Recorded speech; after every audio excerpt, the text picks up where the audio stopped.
Bismillahirrahmanirrahim. Assalamualaikum warahmatullahi wabarakatuh. Alhamdulillahi rabbil alamin, wassalatu wassalamu ala asyrafil anbiya'i wal mursalin sayyidina wa maulana Muhammadin wa ala alihi wa sahbihi wa man tabi'ahum bi ihsanin ila yaumiddin. Thumma amma ba'd. Athar ataupun hadits Malik Ad-Dar yang sudah kita ketahui bersama di waktu-waktu belakangan ini berkaitan dengan diskusi tentang masalah tabarruk bis salihin atau tabarruk dengan Nabi SAW dan orang-orang saleh. Sudah dibahas panjang lebar dan kita juga sudah membahas masalah itu. Inti ataupun kesimpulannya bahwa status Athar Malik Ad-Dar adalah sahih atau valid. Ya, setidaknya sudah disahihkan oleh dua imam ahli hadis, ya, oleh ulama ahli hadis, yaitu yang pertama Al-Hafidz Ibnu Hajar Al-Asqalani dalam Fathul Bari, kemudian yang kedua adalah Imam Ibnu Katsir di dalam tafsir beliau dan juga dalam Al-Bidayah wa Nihayah. Dan ini sudah sangat cukup sekali untuk dijadikan sandaran. Kita sudah punya sandaran ulama ahli hadis yang mensahihkannya, dan itu sudah sangat cukup karena beliau berdua adalah seorang ulama ahli hadis yang kredibel dan memang cukup pantas untuk melakukan tashih wa tad'if terhadap hadis. Apalagi keilmuan beliau ini adalah diakui oleh para ulama sejaman dengan beliau dan para ulama setelahnya. Jadi ini sudah sangat cukup sekali. Terlebih hal ini didukung oleh fakta yang ada bahwasanya tidak ada seorang pun ulama yang melemahkan hadits Malik Ad-Dar atau Athar Malik Ad-Dar. Tidak ada, ya, tidak ada seorang pun. Lam yujad ahad, tidak diketemukan seorang pun ulama ahli hadis minal mutaqaddimin yang melemahkan Athar Malik Ad-Dar. Ini menjadi penguat dan indikator yang sangat kuat sekali yang mendukung pendapat ataupun tashih dari Al-Hafidz Ibnu Hajar Al-Asqalani dan Ibnu Katsir rahimahullahu taala rahmatan wasi'ah. Lalu di zaman ini, di zaman kita ini, muncul sebagian orang atau sebagian pihak yang bukan ulama, bukan ahli hadis, juga bukan mujtahid, ya, hanya pembelajar atau pemerhati ilmu hadis, kemudian secara gegabah menyatakan bahwasanya Athar Malik Ad-Dar adalah dhaif. Sudah kita bahas juga di pertemuan-pertemuan sebelumnya. Cuma di sini kami akan sedikit terfokus atau memfokuskan diri kepada pembahasan salah satu argumen mereka ini, segelintir orang yang melemahkan ini. Salah satunya menyatakan bahwasanya Athar Malik Ad-Dar itu syadz atau ganjil, ya, atau aneh. Dan sebabnya kata mereka ini karena isinya, dari sisi matan atau isinya itu bertentangan dengan syariat. Begitu kata mereka ini. Jadi wallahu ta'ala alam, mereka melakukan ini apa mungkin karena mereka sudah sadar bahwasanya untuk melemahkan Athar Malik Ad-Dar itu sangat sulit sekali, ya. Mereka sadar tidak punya imam, dan faktanya memang mereka tidak punya imam yang mereka jadikan sandaran untuk melemahkan Athar Malik Ad-Dar ini, ya, sudah sadar lemah, nggak punya imam, ya, sehingga mereka melakukan yang kedua, yaitu dilemahkan isinya, ya, diklaim bahwa isinya itu bertentangan dengan syariat atau bertentangan dengan dalil-dalil lain dari Al-Quran wal Hadis dan seterusnya. Ya, ini pola mereka sudah kita baca, ya. Jadi sejak dulu sampai sekarang ini pola mereka itu kalau berdiskusi tentang satu permasalahan, ya, itu mereka akan melakukan dua hal. Yang pertama, kalau ada dalil hadis Nabi SAW ataupun athar yang bertentangan, yang isinya bertentangan dengan pendapat mereka atau doktrin mereka, maka yang dilakukan pertama adalah apa? Melemahkan hadis atau asar itu dulu, dilemahkan. Jadi ini sudah bukan objektif penilaian kepada sebuah status sebuah riwayat, tapi lebih kepada subjektif. Jadi hadis itu harus menuruti mereka. karena isinya bertentangan dengan pendapat mereka, maka hadisnya harus yang dibuat menuruti mereka atau sesuai dengan mereka dengan cara yang pertama dilemahkan, walaupun faktanya itu tidak lemah. Nanti kalau sudah kesulitan melemahkan hadis tersebut ataupun athar tersebut dari sisi hadithiyah atau sanadnya, maka cara yang kedua yang dipakai, pola yang kedua adalah dengan cara menyatakan seandainya hadis itu atau athar itu sahih, maka isinya bertentangan dengan syariat, bertentangan dengan dalil-dalil lain dan seterusnya. Ini pola yang sudah kita baca dan kita maklumi bersama dan sudah hafal kita dari dulu seperti itu mereka. Makanya ketika kita mau berdiskusi dengan mereka atau mereka pahami ini, ya, pahami karakter-karakter mereka ini, fa insyaallah kita akan bisa untuk menjawab argumentasi mereka dari sudut manapun. Kemudian di antara orang-orang yang berpendapat seperti ini atau yang menyatakan bahwasanya isi athar Malikud Dar itu adalah dhaif atau lemah atau menyelisih syariat, ya, atau menyelisih dalil, itu diantaranya adalah Syekh Al-Albani rahimahullah ta'ala dalam kitabnya At-Tawassul Anwa'uhu Ahkamu. Beliau menyatakan secara tegas hal itu, ya, dan beliau termasuk minal mu'assirin, termasuk ulama belakangan yang ada di zaman ini. Kemudian apa yang dilakukan oleh atau yang dinyatakan oleh Syekh Al-Albani itu diikuti oleh segelintir orang dari orang-orang yang mengikuti beliau. Nah, khususnya dalam konteks diskusi masalah tawassul ini atau tabarruk ini, di mana rata-rata mereka yang mengharamkan tabarruk bi salihin atau tabarruk bi Nabi SAW itu salah satu referensi primernya adalah kitabnya Syekh Al-Albani ini adalah At-Tawassul itu tadi, ya.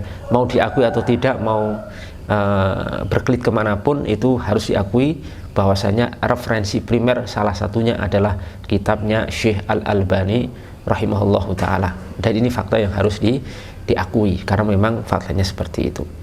Nah, Syekh Al-Albani dan pendapatnya ini dinukil oleh segelintir orang atau sebagian pelajar, ya, segelintir pelajar dalam berusaha untuk mengharamkan ataupun melarang daripada tabarruk bin Nabi dan bi salihin. Itu beliau cantumkan dalam kitab At-Tawassul itu halaman 119 sampai 120. Itu agak panjang sekali. Pada intinya di situ bahwasanya beliau poin-poinnya dari halaman 119 sampai 120 itu poin-poinnya adalah bahwasanya pertama, kisah Malik Ad-Dar itu menyelisih apa yang telah ditetapkan oleh syariat Islam, annaha mukhalifatun lima thabata fi syar'i min istihbabi iqamati sholatil istisqa li istinzali al-ghaithi minas sama kama warada dzalika fi ahaditsa katsiratin wa akhadha bi jamaahirul al-a'immah bal hiya mukhalifatun lima afadathul ayatu minad du'a wal istighfar wa hiya qauluhu ta'ala fi surati Nuh faqultu astaghfiru rabbakum innahu kana ghaffara yursilis sama 'alaikum midrara.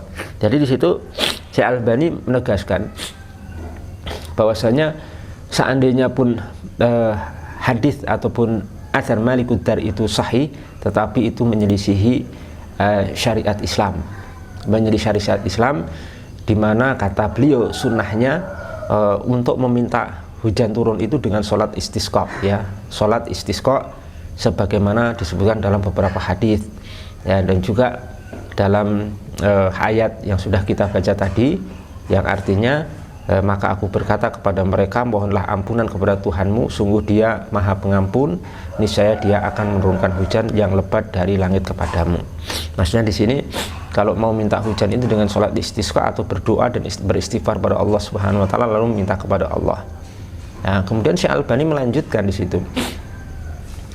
Intinya saja ya, supaya tidak terlalu panjang, nanti bisa dirujuk sendiri ke ucapan beliau.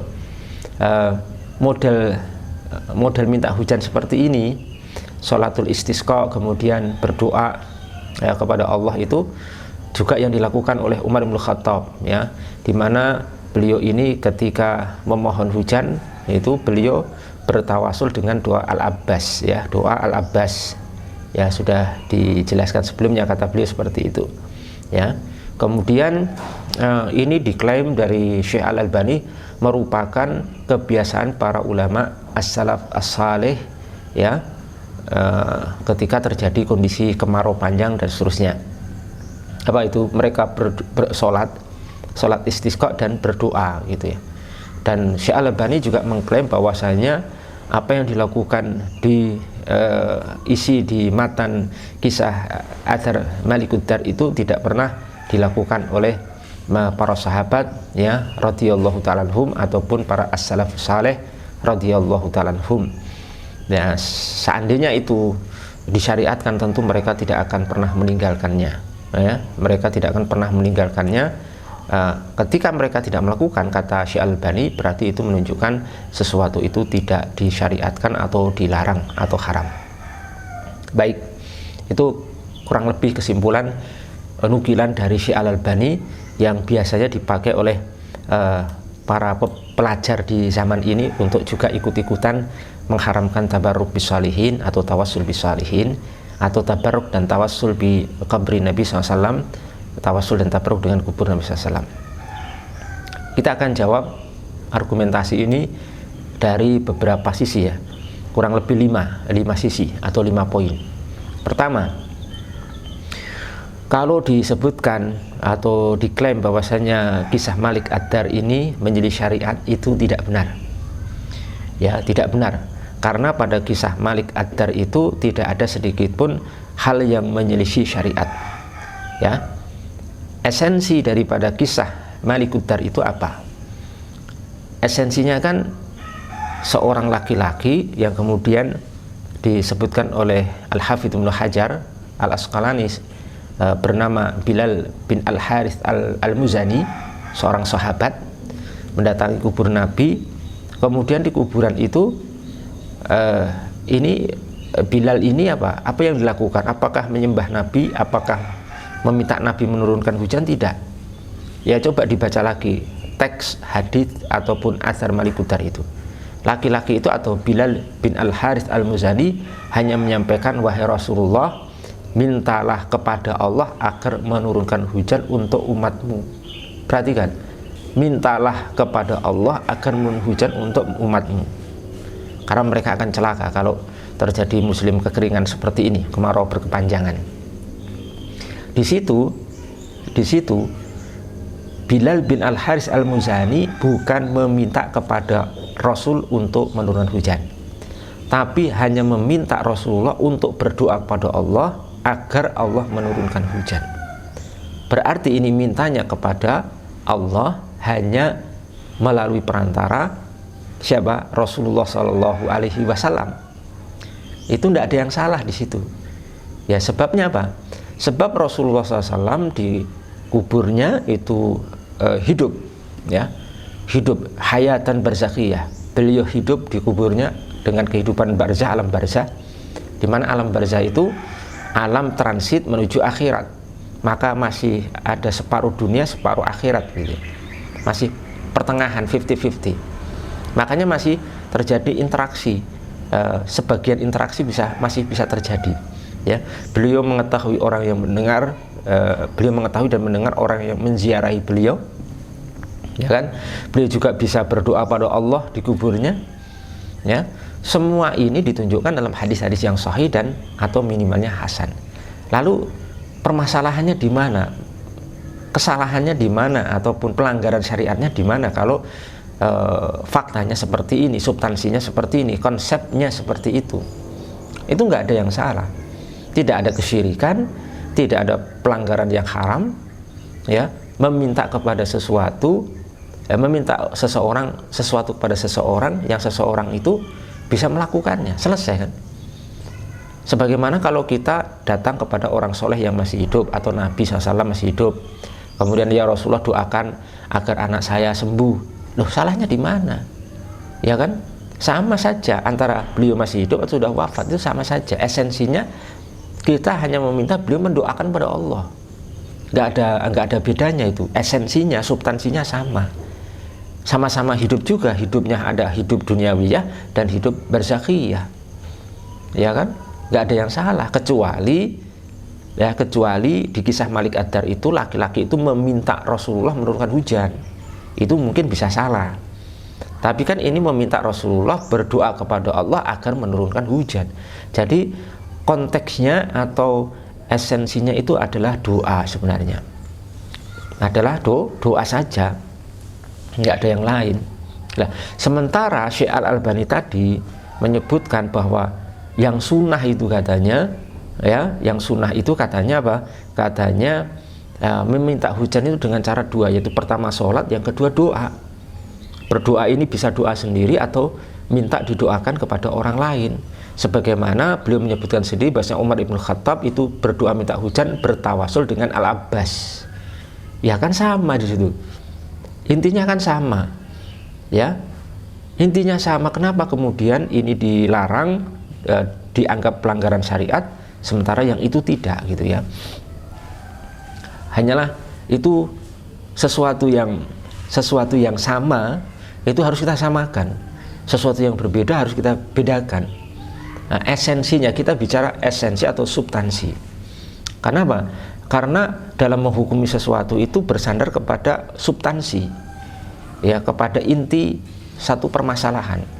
Dalam kaidah disebutkan al-ibratu fil hukmi bil musammayat la bil asma, bahwa parameter untuk menghukumi sesuatu itu disandarkan kepada substansi, bukan nama, ya, bukan nama. Karena itu tadi, jadi ketika laki-laki tadi Bilal bin Al-Harith Al-Muzani mendatangi kubur Nabi itu bukan meminta kepada tanah kuburan atau batu nisan di situ, bukan, ya, karena kalau tanah atau batu nisan kan benda mati. Yang diminta itu seorang yang masih hidup, tapi hidupnya hidup barzakhiyah, hayatan barzakhiyah, di situ diminta.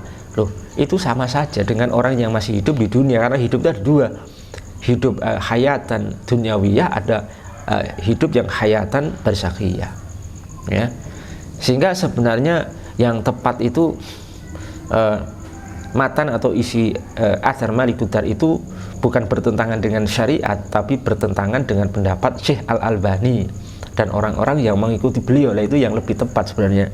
Harusnya di redaksinya diganti begitu, ya, redaksinya seperti itu.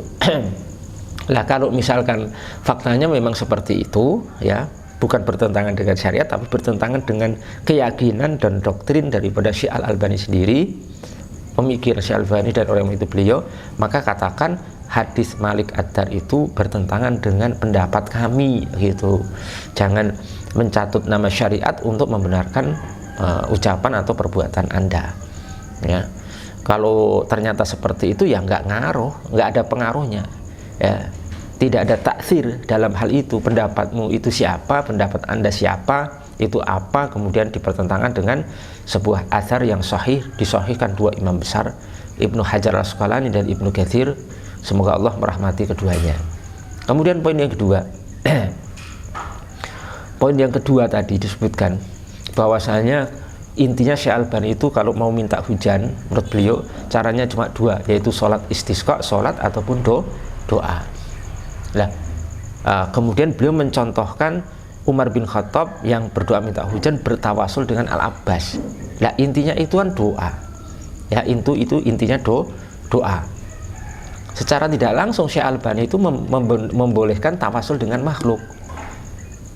Secara tidak sadar, ya, membolehkan bertawasul dengan makhluk, nggak meminta langsung pada Allah, karena beliau mengatakan, mengkisahkan satu kisah yang beliau anggap benar, itu Umar bin Khattab bertawasul kepada Al-Abbas untuk menurunkan hujan, doa, meminta Al-Abbas untuk mendoakan turun hujan. Ini bertawasul dengan makhluk. Beliau sendiri dengan redaksi tawasul, ya, redaksi dengan tawasul, ya. Wahadama, kata Syekh Al-Albani, wahadama fa'alahu Umar bin Khattab hina istasqa wa tawassala bi du'ail Abbas kama sabaqa bayanuh. Loh, beliau dengan redaksi tawasul kepada Al-Abbas, Umar bin Khattab. Berarti beliau secara tidak sadar atau secara tidak langsung telah membolehkan tawasul dengan makhluk. Lah, sama kisah Malik Ad-Dar itu, laki-laki yang datang ke kubur Nabi itu kan pada hakikatnya beliau juga sama intinya ya, substansinya sama, esensinya sama. Apa? Berdoa kepada Allah lewat makhluk. Siapa makhluknya? Nabi. Kan begitu. Ya. Berdoa pada Allah lewat makhluknya Nabi. Kalau Umar bin Khattab berdoa pada Allah lewat siapa? Lewat perantara tawasul dengan Al-Abbas, makhluknya Al-Abbas itu. Loh kan sama, itu kenapa kemudian yang itu diharamkan, dianggap menjadi syariat, yang ini tidak? Kalau cuma permasalahan, oh yang satu sudah wafat, yang satu belum, itu nggak ngaruh itu. Kenapa? Karena wafat, kematian itu hanya nama untuk fisik, tapi untuk ruh tidak ada istilahnya mati, tidak ada kamusnya ruh itu mati. Menurut keyakinan ahlu sunnah, dan ini kesepakatan ahlu sunnah wal jamaah, bahwa kematian itu hanya menimpa badan atau jasad, tapi ruh itu tidak pernah mati. Jadi kalau Al-Abbas minta kepada siapa, Umar bin Khattab minta atau bertawasul dengan Al-Abbas, ya karena beliau masih hidup. Ya, tapi ketika Bilal bin Al-Harith Al-Muzani meminta kepada Nabi di kuburnya, itu meminta kepada Nabi yang masih hidup, hayatan barzakhiyah, hidup dalam alam barzakh. Intinya sama, kenapa yang itu haram, yang ini tidak? Ya kan? Intinya saja, kita berbicara inti atau substansinya sama. Jadi ini menunjukkan kebingungan dari beliau sendiri, Syekh Al-Albani rahimahullah, dan juga orang-orang yang mengikuti beliau. Kemudian poin ketiga, beliau dan orang-orang yang mengikuti beliau itu beranggapan bahwa as-salaf as-salih tidak pernah melakukan hal itu. Maksudnya bertabaruk dan tawasul ke kuburan Nabi Muhammad SAW. Kita jawab ini tidak benar, karena kisah di Adhar Malikud Dar itu jelas-jelas yang sudah kita sampaikan tadi sahih, disahihkan oleh ulama ahli hadis, bukan kaleng-kaleng ya, bukan ustadz di zaman ini atau syekh di zaman ini, oleh imam ahli hadis Al-Hafidz Ibnu Hajar dan siapa Ibnu Katsir, ya berarti itu valid, sahih, ya, di mana di kisah itu terjadi antara siapa? Di situ terjadi, diriwayatkan oleh Malikud Dar, seorang tabi'i, kemudian yang melakukan adalah rajul itu adalah Bilal bin Al-Harith Al-Muzani, seorang sahabat, juga dengan Umar bin Khattab, dan juga Nabi sendiri SAW. Jadi perputaran kisah itu kepada ini sahabat-sahabat dan Nabi SAW, bahkan kepada tabi'in juga, yakni Malikud Dar tadi. Berarti ini ada contohnya, ada yang melakukan, laki-laki melakukan itu di kuburan Nabi, Nabi tidak mengingkari. Kisahnya kan begitu, Nabi tidak mengingkari, bahkan menyarankan, Nabi malah mendatangi si laki-laki itu lewat mimpi, kemudian memerintahkan Bilal bin Al-Harith Al-Muzani untuk mendatangi siapa? Mendatangi Umar bin Khattab untuk bertawasul kepada Umar dalam bulan hujan. Ditakrir semua, disetujui. Umar bin Khattab juga tidak mengingkari, Nabi tidak mengingkari, dan ini perbuatan sahabat Bilal bin Al-Harith Al-Muzani, sahabi. Ini sudah merujuk kepada salafus saleh, bahkan sesalaf-salafnya salafus saleh, yakni as-sahabah dan Nabi sendiri, dan itu diriwayatkan seorang tabi'i, yaitu Malikud Dar rahimahullah. Ya. Kemudian yang keempat, anggapan bahwasanya seandainya benar itu tidak pernah dilakukan oleh as-salaf as-saleh, yang faktanya tidak begitu, justru faktanya sebaliknya dilakukan oleh as-salaf as-saleh. Seandainya benar tidak dilakukan, tidak menunjukkan bahwa sesuatu itu kemudian haram atau dilarang. Kenapa? Ada sebuah kaidah di kalangan para ulama, dan kaidah ini disepakati oleh mereka. Mereka mengatakan apa? At-tarku la yadullu 'alal man'i atau 'alat tahrim. Bahwasanya at-tarku, meninggalkannya Nabi SAW atau sahabat itu tidak menunjukkan sesuatu itu terlarang. Ini kaidah. Jadi ketika Nabi tidak melakukan, ketika sahabat seandainya benar tidak pernah melakukan, itu tidak menunjukkan sesuatu itu terlarang. Itu kaidah yang disepakati oleh para ulama rahimahullahu ta'ala. Karena nanti kalau diterapkan kaidah sebaliknya, bahwa apa yang tidak dilakukan Nabi atau apa yang tidak pernah dilakukan oleh sahabat itu kemudian haram, nanti banyak hal-hal yang harus diharamkan, bahkan termasuk perbuatan mereka itu banyak yang harus berstatus haram karena tidak pernah dilakukan Nabi dan para sahabat radhiyallahu ta'ala anhu. Ya, akan seperti itu. Teman-teman yang dimuliakan oleh Allah Subhanahu wa ta'ala, justru yang melarang, ya justru yang melarang itu yang harus mendatangkan bukti, dalil yang sharih, ya, yang valid bahwasanya perbuatan itu dilarang. Tabarruk dan tawassul bi qabri Nabi SAW, ya, itu dalil larangannya mana? Ya karena, kenapa begitu? Ya karena yang melakukan itu punya dalil, boleh, sesuatu yang boleh. Dan inti daripada tabarruk dan tawassul itu doa. Masa orang berdoa disyirikkan? Orang berdoa kok diharamkan? Jadi inti tawasul dan tabaruk itu doa, berdoa kepada orang yang dekat dengan Allah, Nabi, orang-orang soleh, ya, untuk meminta kepada Allah. Kan intinya di situ. Kok diharamkan? Itu sudah punya dalil, dalil keumuman berdoa, ya, dalil tawasul lewat perantara. Sudah, intinya doa itu kan ada dalilnya.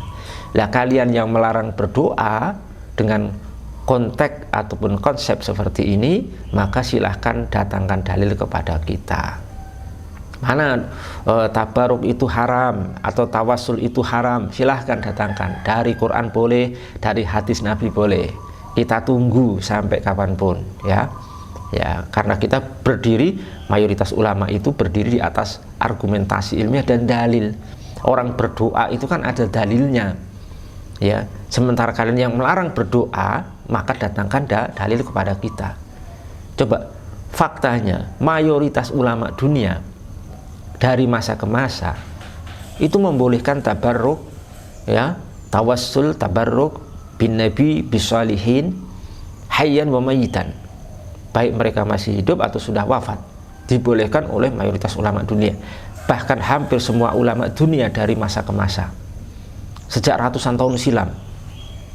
Bahkan sebagian ulama itu menukil ijma akan kebolehan hal ini, ya, seperti dalam kitab Al-Iqtisa li Akhbari Dualil Maghribi wal Aqsa, jilid 3 halaman 112.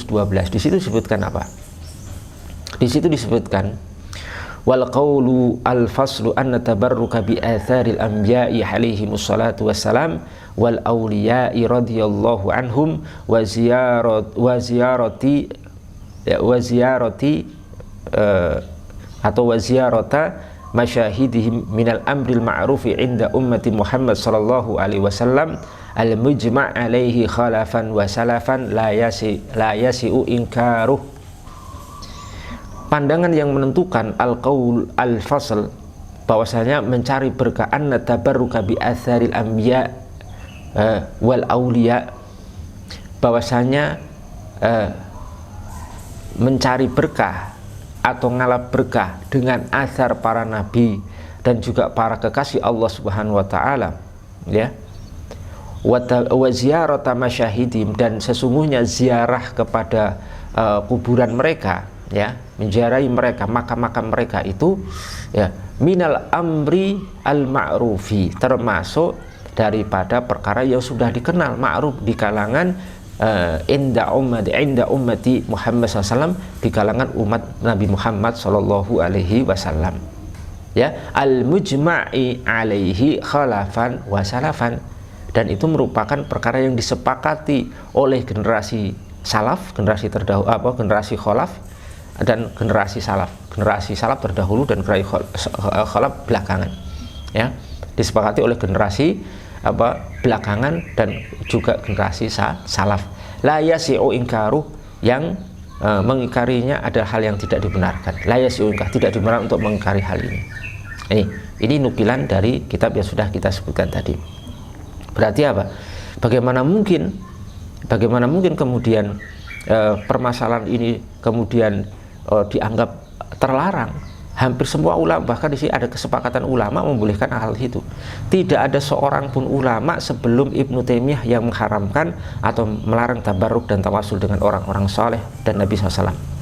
Tidak ada seorang pun, bayangkan.